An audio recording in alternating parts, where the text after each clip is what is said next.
ঈদুল আজহাকে সামনে রেখে ফেনীর ৫,০০০-এর বেশি খামারে গরু পরিচর্যায় ব্যস্ত সময় পার করছেন খামারিরা। জেলার কোরবানির যোগ্য পশু প্রস্তুত করা হয়েছে প্রায় ৯০,০০০। অস্বাভাবিক কোনো খাবার খাওয়ানো হয় না, যেগুলো যে প্রাকৃতিক খাবার ওগুলোই খাওয়ানো হয়।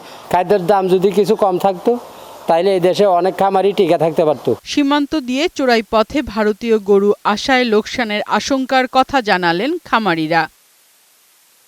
কোরবানির পশুর হাটের পর্যাপ্ত নিরাপত্তা নেওয়া হয়েছে বলে জানালেন পুলিশ সুপার। বিজিবির পাশাপাশি আমাদের থানা পুলিশ যে আছে আমরা টহল বৃদ্ধি করেছি, পাশাপাশি যাতে চোরাচালান না হয়, মাদক পাচার না হয় এবং অবৈধ গরু যাতে ভারত থেকে দেশে না আসতে পারে সেজন্য আমরা আমাদের টহল পুলিশের কার্যক্রম বৃদ্ধি করেছি। এদিকে মিরসরাইয়ের পশুর হাটগুলোতে বেচাকেনা শুরু হয়েছে। ক্রেতা বিক্রেতাদের উপস্থিতিতে জমে উঠেছে উত্তর চট্টগ্রামের বালুটিলা বাজারের পশুর হাট। চট্টগ্রাম থেকে, খাগড়াছড়ি থেকে, বিভিন্ন দূর দূরান্ত থেকে আমাদের এখানে ক্রয় এবং কি বিক্রেতা ভাইয়েরা এসেছেন।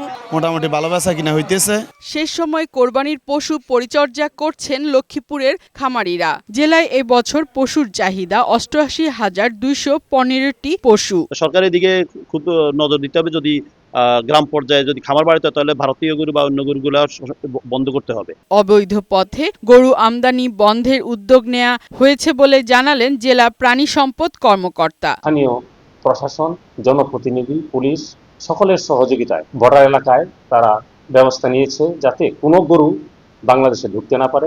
জেলায় প্রায় ৩,০০০ খামারে প্রস্তুত করা হয়েছে ১,৩৯,১৭৩টি পশু। ফারহানা শিমু, বৈশাখী সংবাদ।